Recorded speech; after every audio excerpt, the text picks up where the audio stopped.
Okay. Hey y'all, welcome to a special episode of Gift of Gab. Of course, I am your host, Gab, and I got a special guest with me today, y'all. I got my favorite girl, my favorite Chelsea in the world, my good cousin, my good sis. How you doing? Child, blessed and highly favored time. Come on. But blessed and highly Come on. favored. Yes, emphasis on the tide and highly favored, though.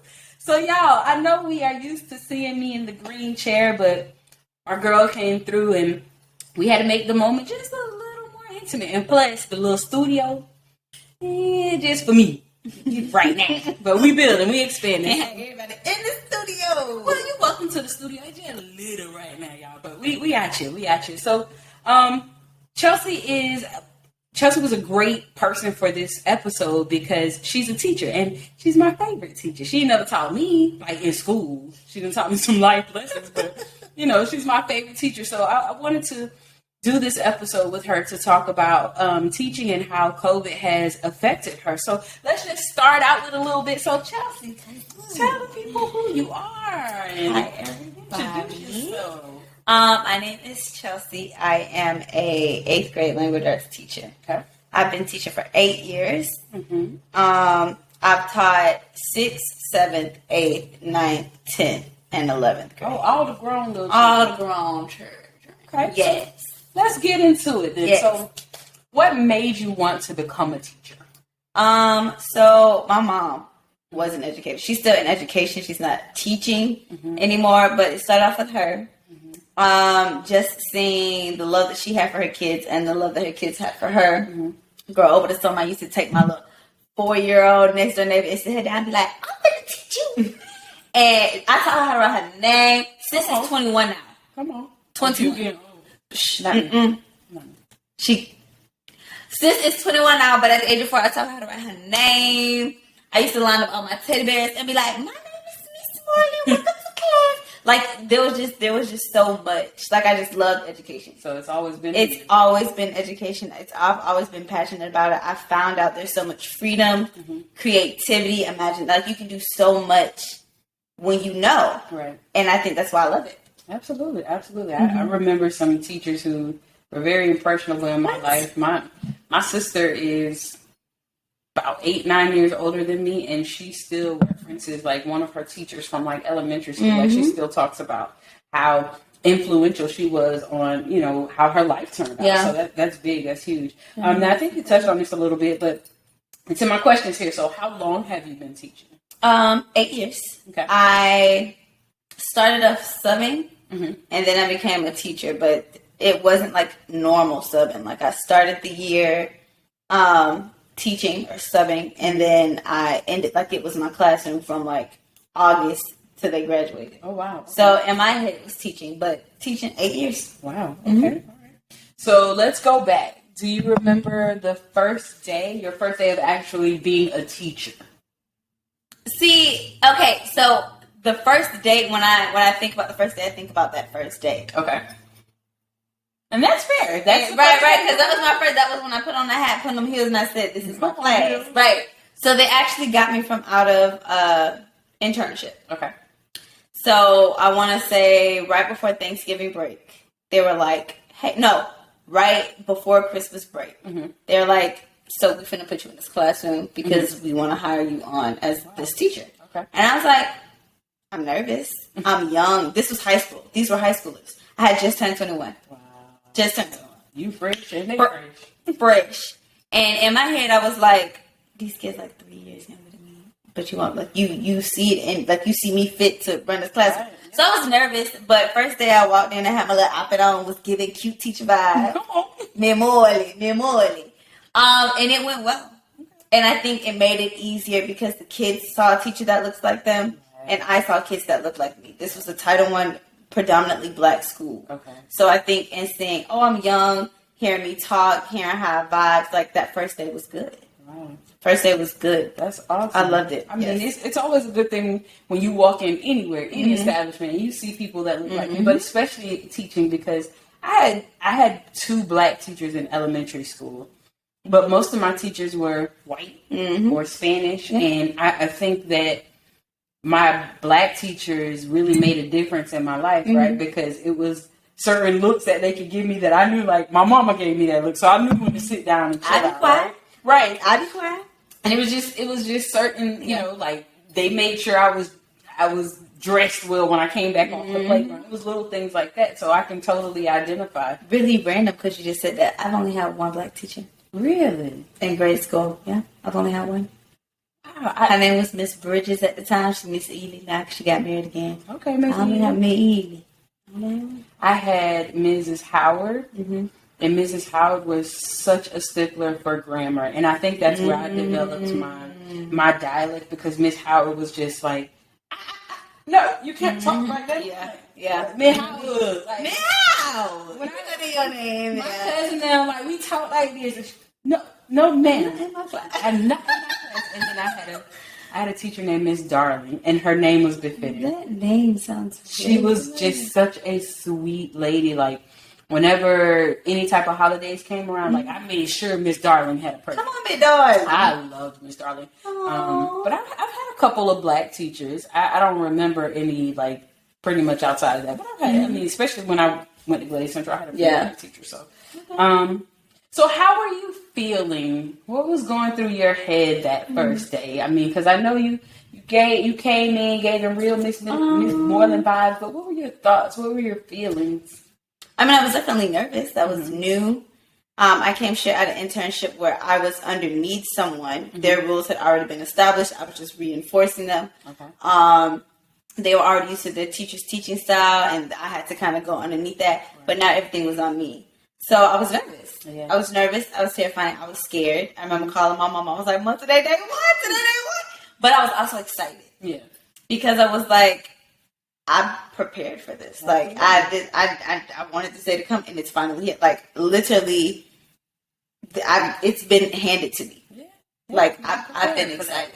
I was like, everything that I've ever been taught, anything that I've known, now it's time. So you scared, but you finna do the work. Lean into it. Right. Lean. You finna get this work.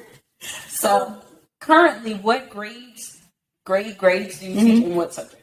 8th grade language arts. 8th grade language. How's that going? Girl. Because given that, like, let's go back a little bit. Like, I know I'm older than you, but let's go back a little bit.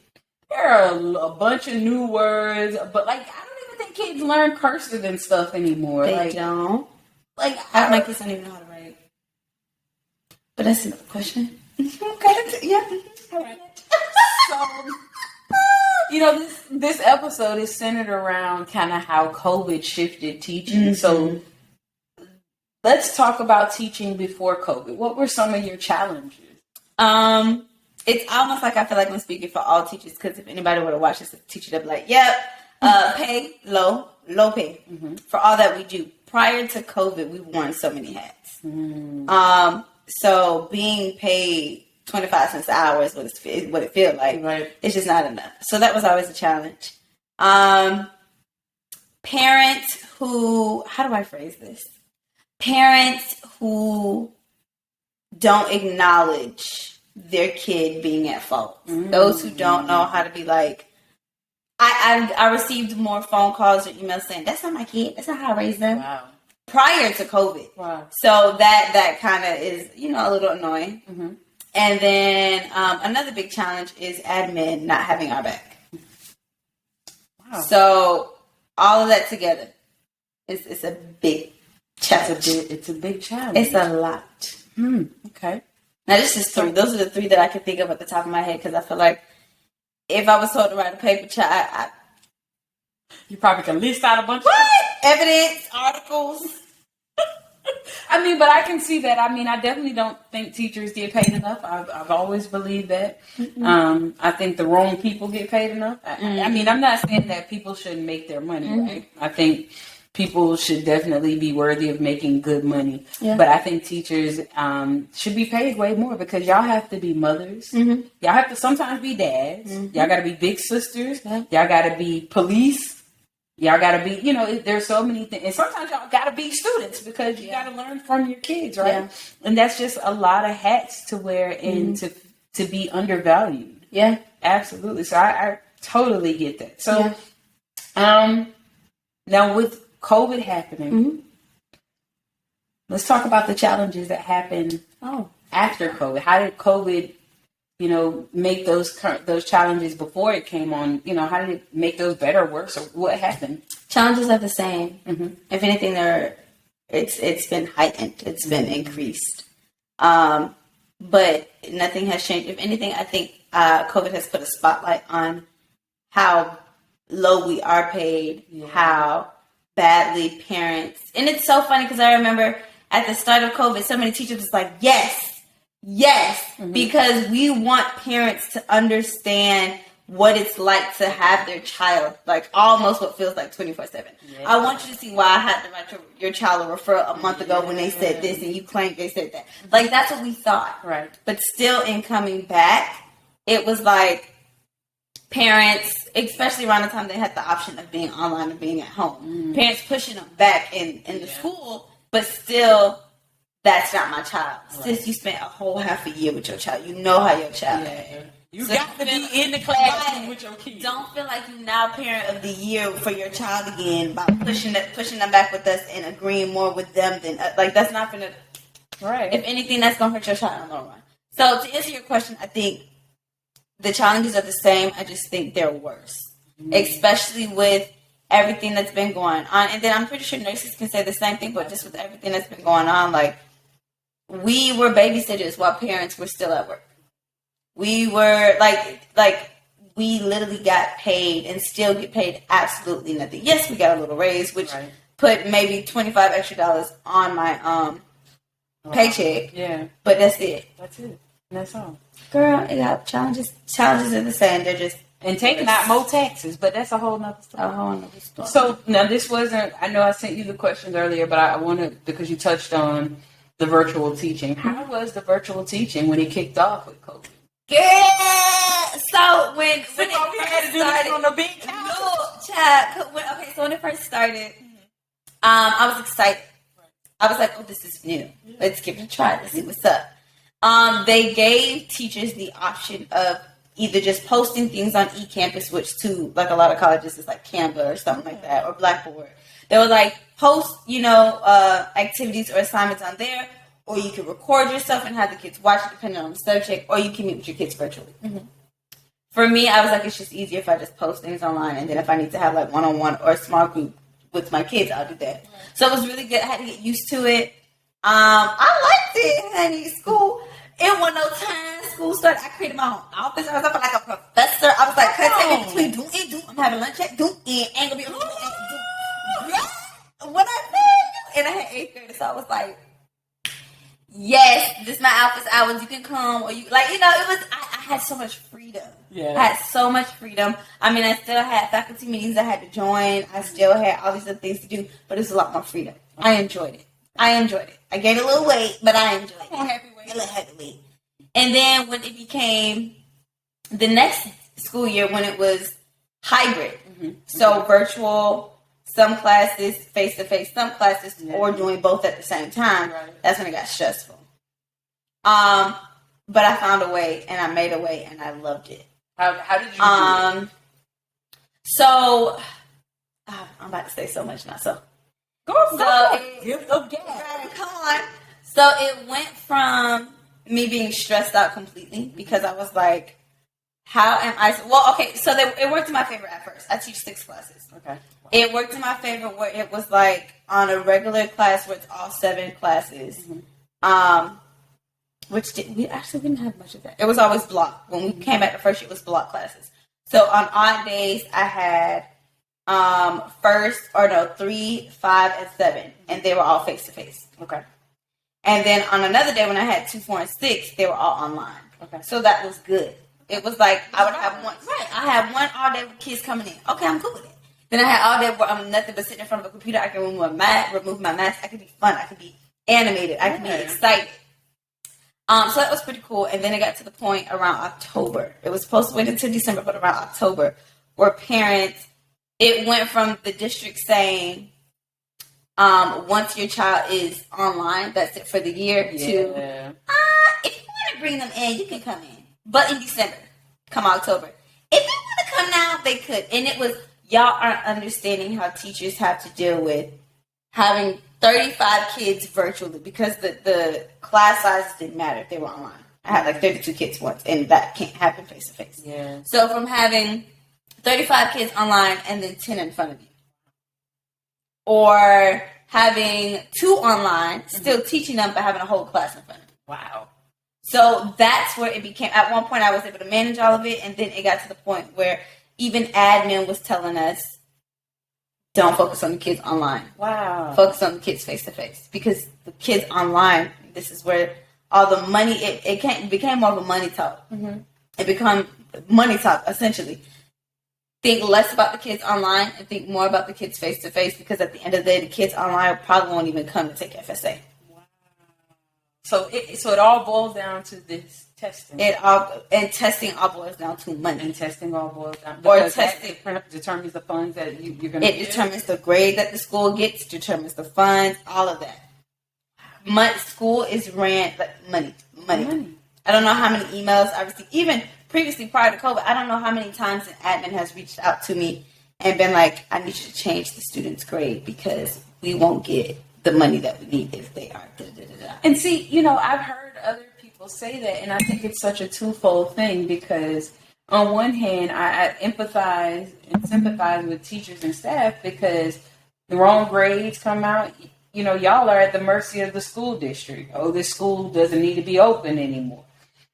But then also the students suffer because they're only being herded to pass a test to make the school look good. And I think we just, all the way around, it seems like we fail everybody, especially the kids. Mm-hmm. So I guess my next question would be, and we're a little bit off script, but I'm so passionate about education. I absolutely love it. And I've seen so many teachers on my timeline just kind of be talking about how they're so they're just over it. Mm-hmm. They're just completely over it. That's why I wanted to have this conversation, so that other people can know, number one, you're not alone. Yeah. Pretty much every teacher I know, unless they're retired, is tired. Hey, we ain't tired. We tired. No, like what the little girl said, motherfucker tired. Hey. So, well, let me see. What's my next question here?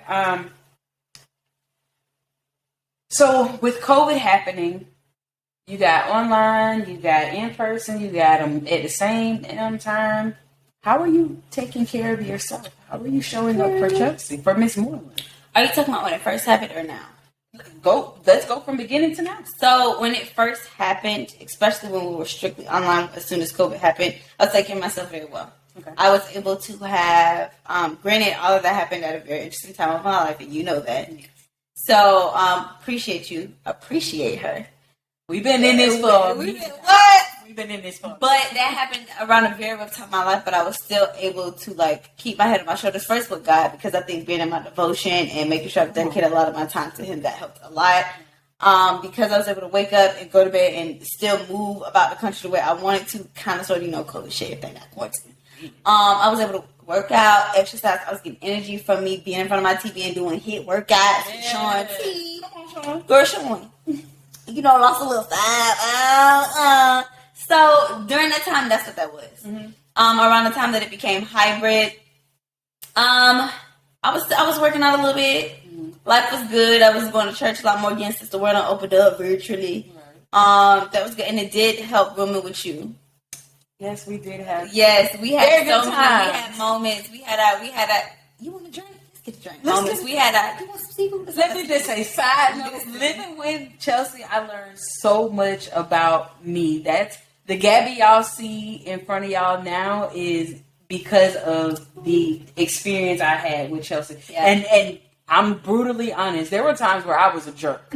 Because I was going through, and it's not an excuse, but I was going through a metamorphosis in life. I was dealing with childhood trauma and the dating pool that it was very full of pee. So I was going through so many things, and she was just so graceful with me during this time. And I always tell you, girl, I know I was a jerk a lot of times, but you just were so graceful and loved me through it, and I can't appreciate you enough for that. I can't say thank you enough. And so, side note, but That's why this is my girl. Yeah. She's just a very big part of my evolution, and still very much so is. Okay, so back to we have to do another episode where we talk about that because we didn't grow up. Yeah, some of my other she was the cool cousin. Every time I went down back on the back lane and I saw cousin, I was like, oh, cousin. And if you know me from back in the day, you know I used to hang with Dominique all the time. My sister. This is Dominique's sister. Y'all know, y'all saw Dominique, y'all saw me. Listen. Listen, it was so. Oh man, rest in peace, Dominique. She would be so happy about this morning. Sorry, y'all. I see her smiling now, girl. She and trying to dance. Girl, sorry. I got a video of her. So you were going to church. You were working out. You were showing up for yourself. Yes. Okay. Fast forward to middle. Like now. Oh, middle. Let's go to the middle when things get a little sticky.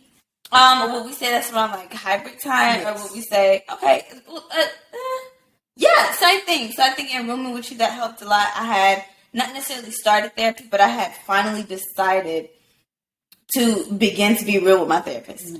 And to start feeling my emotions. So I think with a lot of things that I dealt with growing up, I chose to, and I was very good at, I experienced something. Ooh, this happened. Let's throw it in the back because I got to show up for people. I got to be there for my kids. I got to be there for my family. I got to be there for my friends. Heck, I got to be there for myself. So it became less of a, let me not confront whatever it is that's pulling me under right now. Let me throw it to the back and put on bigger pants and let me do what I got to do. Right, absolutely. And I think I became more vulnerable with my therapist. I remember the first time I cried with her.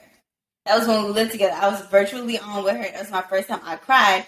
And she was like, I'm holding back tears because I've known you for 3 years and I've never seen you cry. Wow. She was like, some of the stuff that she would tell me, I would be like, why is this girl not shedding a tear? Wow. And you would shed not one, and you're shedding one now. She was like, Chelsea, that is growth. And I think in me constantly being with her and finally deciding, because y'all, therapy is a two-way street. Yes, you can talk to your therapist, but you got to be honest with your therapist. You can't go into therapy for 2-3 months to a year and not truly be honest with your therapist and expect shit to change. That's not how that works. So after a few years, I started being honest with her within the first year, but so open and so honest without putting up a block, no barriers, no nothing. That was good. I think in me finally releasing the realness to her, that also helps too. Okay.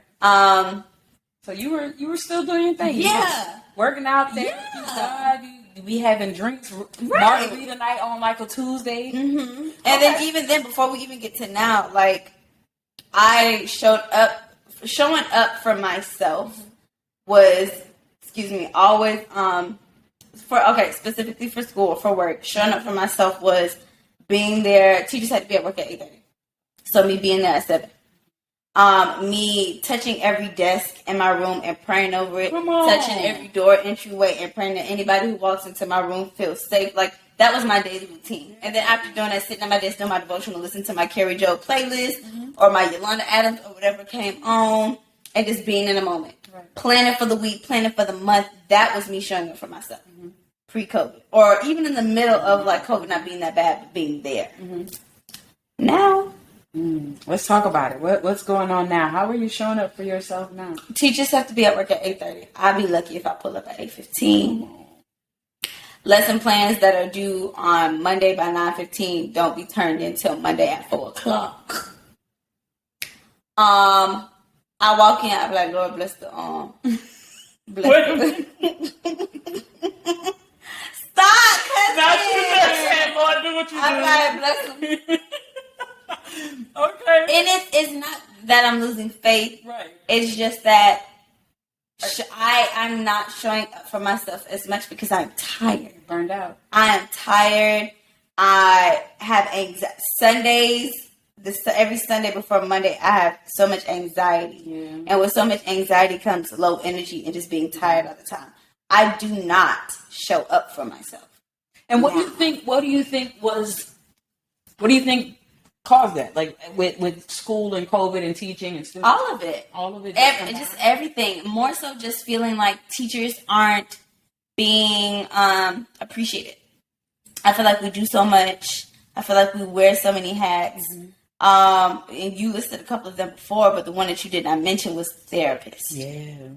granted, I went, and it's not much of a challenge for me because I went to school to go, you know, to be a therapist or whatever like that. So I love that.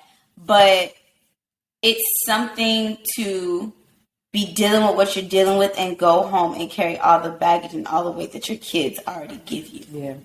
And then you got to still take care of yourself. Still got to take care of myself. So showing up for myself, I'm not doing that right now. Showing up for my students, 110%.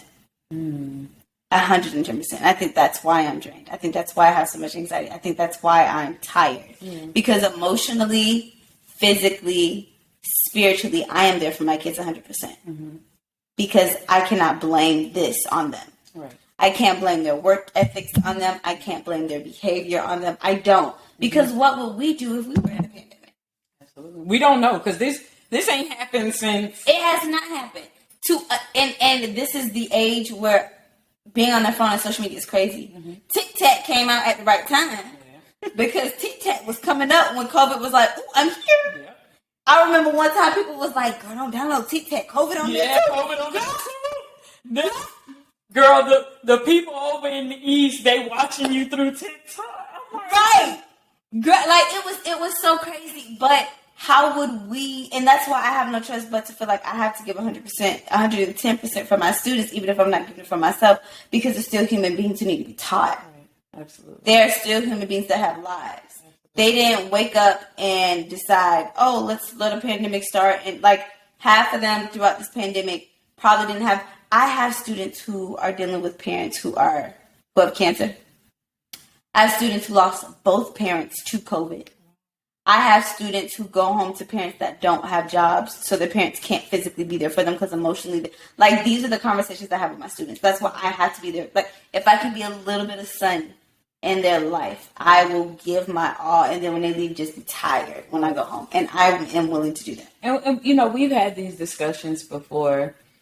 You can't fully show up for somebody else if you're not showing up for yourself. So I want you to take care of them. And I try where I can. But you know, it's that pouring from an empty cup thing. You know, so I totally empathize with teachers. Like I've never stood in your shoes, but shoot, I go to work and I still see the fallout of COVID with the people that I deal with, and it just breaks my heart that a kid, you don't even understand life yet.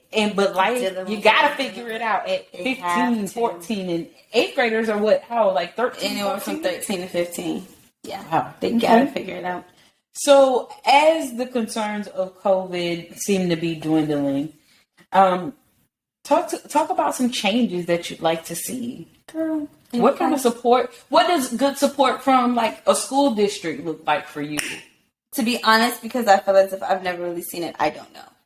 I think it is more than just pay. I definitely think it's more than just pay.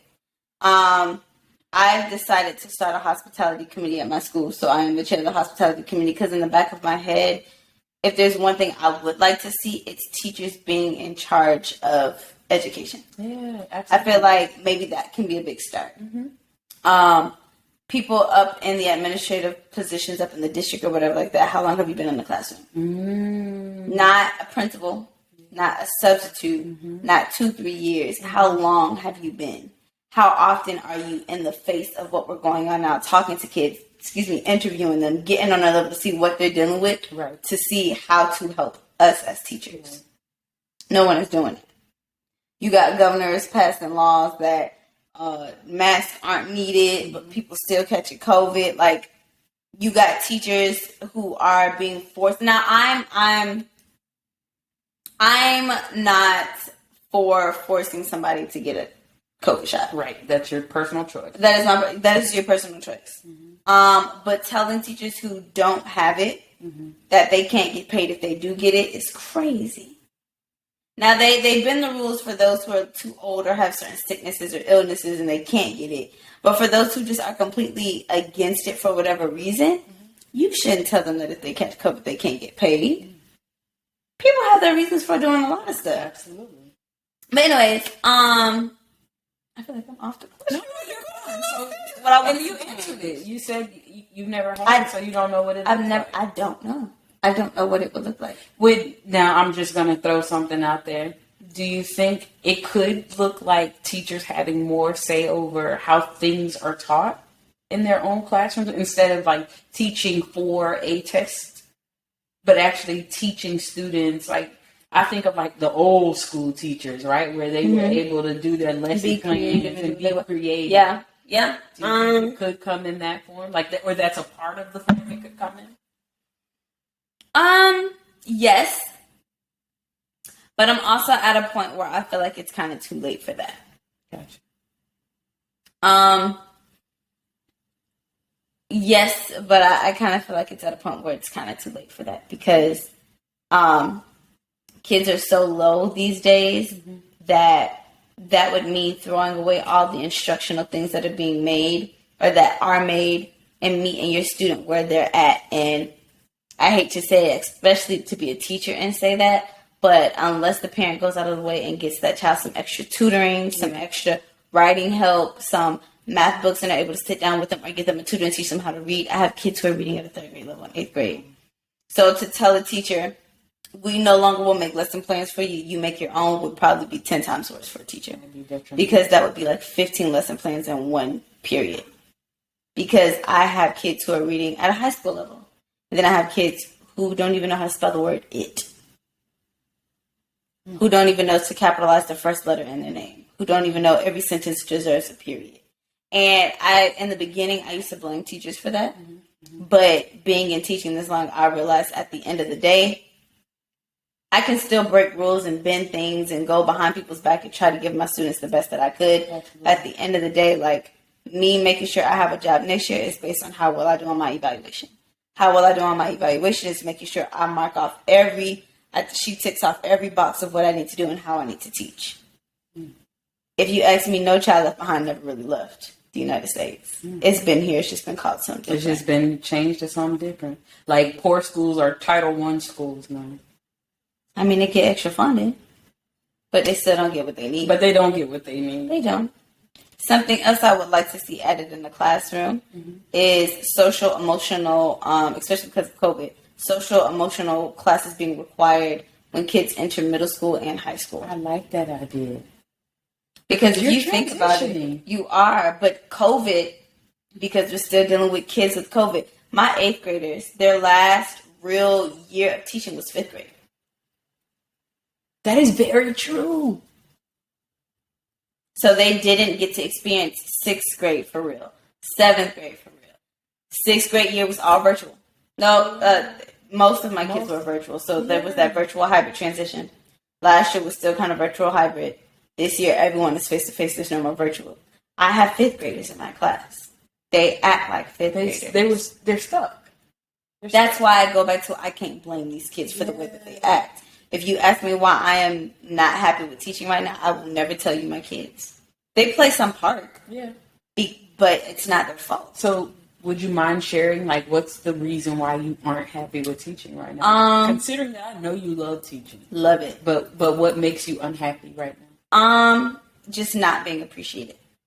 I don't want to say saying it makes me feel childish because I don't. Yeah. But no one wants to be somewhere where they're not appreciated, especially when you know you deserve. I work my behind off and do as a lot of teachers do, but it makes absolutely no sense that with all that I do, the thing that people don't understand about teachers is we're human beings. Absolutely. We're human beings. If I have a death in my family, if I am sick, if I'm coming home to no food for whatever happens in my life, I deserve to be able to feel. Absolutely. Parents don't think that. Administrators don't think that. We are supposed to be, kids don't even think that as well. We are supposed to be superheroes. Teachers never stop. When I go to the grocery store, I can't go with my ass out, booty cheeks, and the tank top with my bra. I can't do that. Which, granted, it makes sense, but I'm a professor. I'm a professional. Come on. So I can't run into a parent and they see me like that and not go to my principal and not lose my job because it's a weekend. I'm not clocked in, but I'm still a teacher. If I wanted to work downtown at a bar, I can't because if I run into a parent, they go to my principal, I lost my job. Or I have to go to the teacher union and fight for my job back. But still, teachers never stop. Yeah. You don't get to just be. I cannot be. Every social media platform has to be on private. Yep. When I'm going to the store, if I got my bonnet on, sometimes I can't. If I do run into a teacher, it's not No, Charlene, leave me alone, bitch. I don't want to talk about you. I'm students are next right now. Like, it never stops. And I never thought about that. I think because I take that type of lifestyle for granted, right? Because I work in a different type of corporate America, and I do go out with my booty shorts on and stuff and be like, I don't care how you see me, like this doesn't fit. But as a teacher, you can't do that. And I mean, personally, I don't want to. Anyways. Oh, personally, I want to add a cheat. Anyways. But perfect example, summer is coming up. Mm-hmm. If I'm at the beach, or people like black people like to go to Publix, but we go to that beach.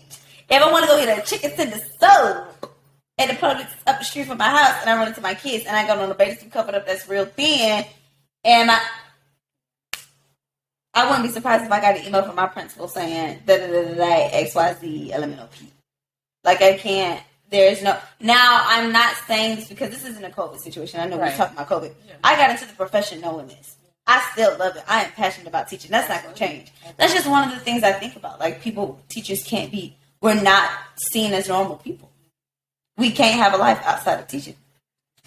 So, as we come to a close here, if you have any, what advice would you give other teachers out there who are feeling the way you're feeling? They find themselves in that same space. At the end of the day, you got to put yourself first. A job will replace you, but your life cannot be replaced. Yeah. So love on your students as much as you can if you truly love them. Yeah. But do what you got to do and take care of yourself. That is it.